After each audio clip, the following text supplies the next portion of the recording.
Republican Governor Matt Bevin, he's obligated in Kentucky and elsewhere to have a balanced budget one way or the other. Our federal government, not so much. So, Governor, we're wringing our hands as to whether they're going to pass something that will add to spending or not. And the market might punish them regardless of if they approve it or not. What do you think of that? Yeah, I'm concerned about it. I think increasingly we've got to be realistic with respect to the amount of debt this nation has. If we were not the world's reserve currency, this gig would have been up long, long ago.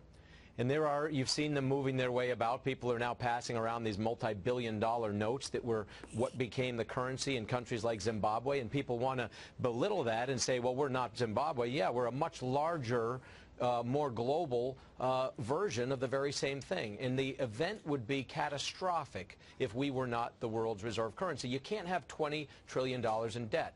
So my 2 cents worth, I'm not that impressed with the idea that we're going to jam another $300 billion worth of spending down the throats of the American people.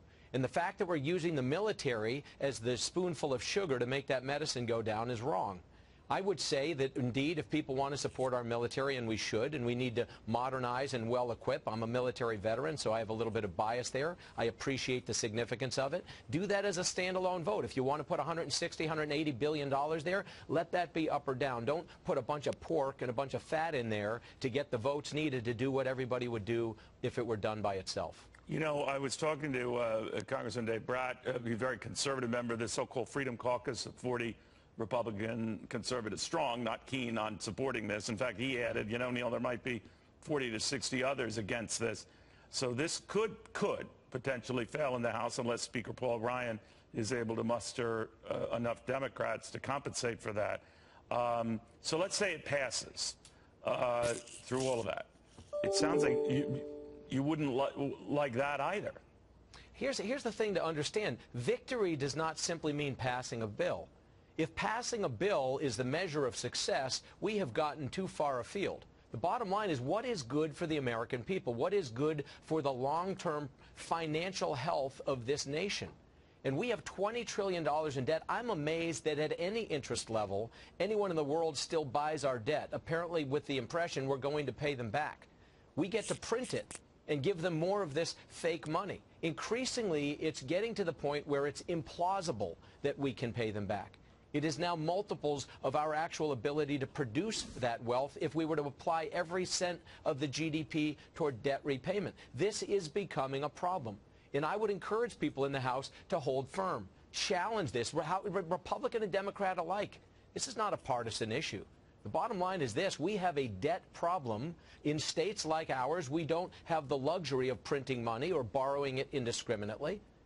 But I'll tell you what, at the federal government, we really don't either. We just get away with it because we're the world's reserve currency. But that gig will be up soon.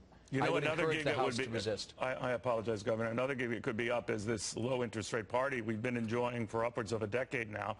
And it looks like world central banks, not only ours here, but across the globe, are saying, well, that stops. Now, we watched England very closely today.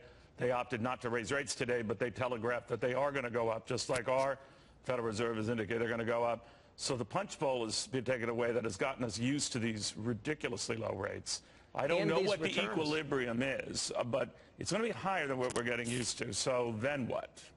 Look at the returns in the market. What has been driving this growth in the market has been in large measure the fact that there is no yield anywhere else. There is none of the historic ability to invest in any kind of a fixed instrument at all, to get any kind of a return that would give you the belief that that's a safe place to be. So if you are retired, if you are in a fixed income, you have been driven to the market as the only possible place to get any kind of return. As you start to see some normalization, some return to any kind of a yield, you're going to see dollars coming out of the market. So it's going to be an exacerbating effect. I think some of this air that's coming out of the balloon is going to continue to come out for some period of time. And we've got to be realistic about all of this and not just this knee-jerk response. I'll tell you this, as a Republican, as a conservative, as a taxpayer, as an American citizen, as a veteran, as a father, as all these things combined, I speak for a whole lot of people, I think, who are some variation of the same thing.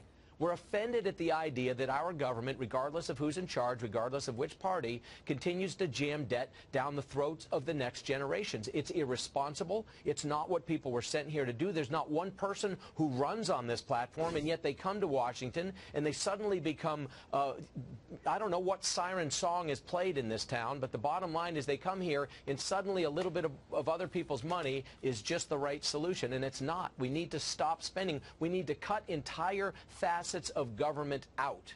Yeah, but that's politically unpopular, Governor. I mean, Republicans recoil at it, Democrats recoil at it. This whole budget deal is about busting caps that were hardly caps before so that everyone can get their goodies. Again, everybody wants the sugar now. Absolutely. Everybody wants it now. But it is at a certain point, and this is where, again, I look to those conservative members in the House in both parties, frankly. This should not be a political issue. Hold the line. Don't stick it to our children and grandchildren at a price that's more than they'll be able to bear. Governor, thank you very, very much. We needed that bipartisan hit there. Governor Bevin, be well. Thank you, sir. Thank you.